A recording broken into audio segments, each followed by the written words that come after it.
I never thought I'd fall in love in a prison.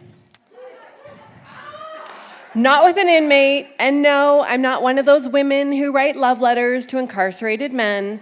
If that's your thing, though, no judgment.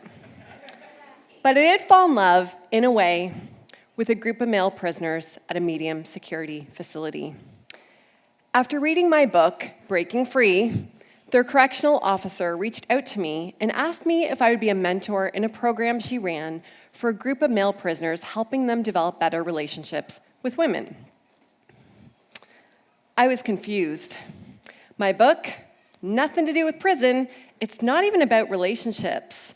And I'm a leadership coach for corporate. Me, a mentor for a prison? Plus, if I'm being honest, ever since watching The Juror, prisoners frightened me. The curiosity won, and on a call to learn more, 7 people appeared on my screen.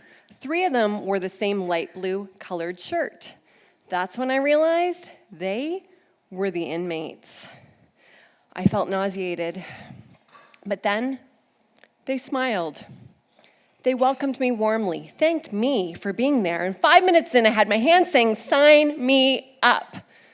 I have never been so happy to be so wrong.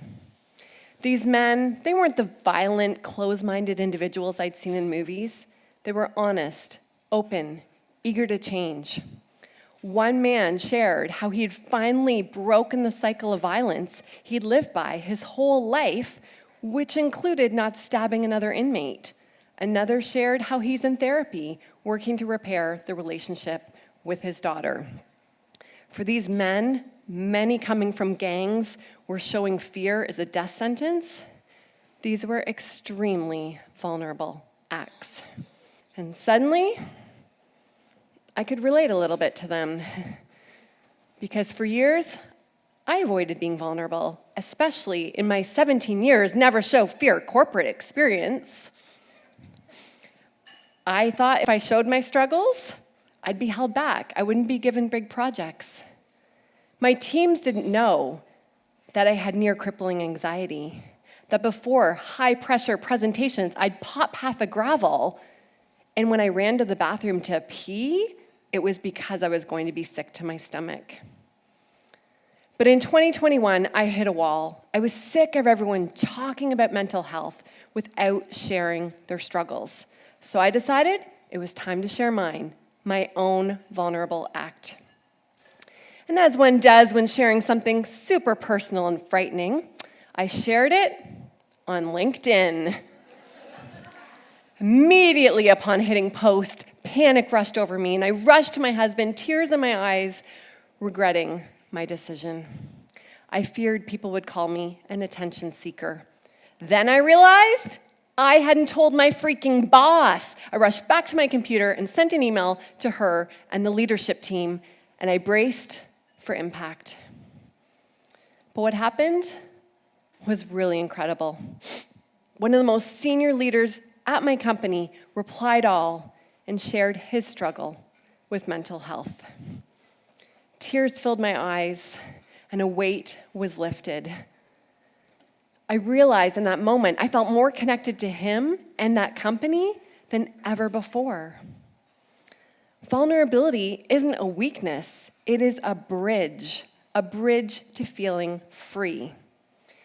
Because when we hide our struggles, when we hold pieces of ourselves back, we're wearing a mask.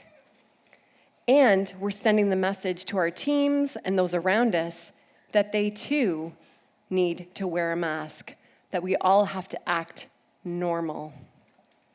And frankly, it's exhausting. So, for me, when we can show up as our true selves, strengths and struggles, that is freeing. And that is what I see in that prison every week. These men may have lost their physical freedom, some for life, but they have found a new kind of freedom, the kind that comes through the power of vulnerability. They show up, they share their stories, they connect, they share their challenges, and that is freeing. And that is what I would love for all of you to do. If you could share one struggle this week, big or small, with someone, you could help them feel a little less alone. Because the risk of being vulnerable, it's not as big as you might think. And the reward is literally life-changing. Thank you.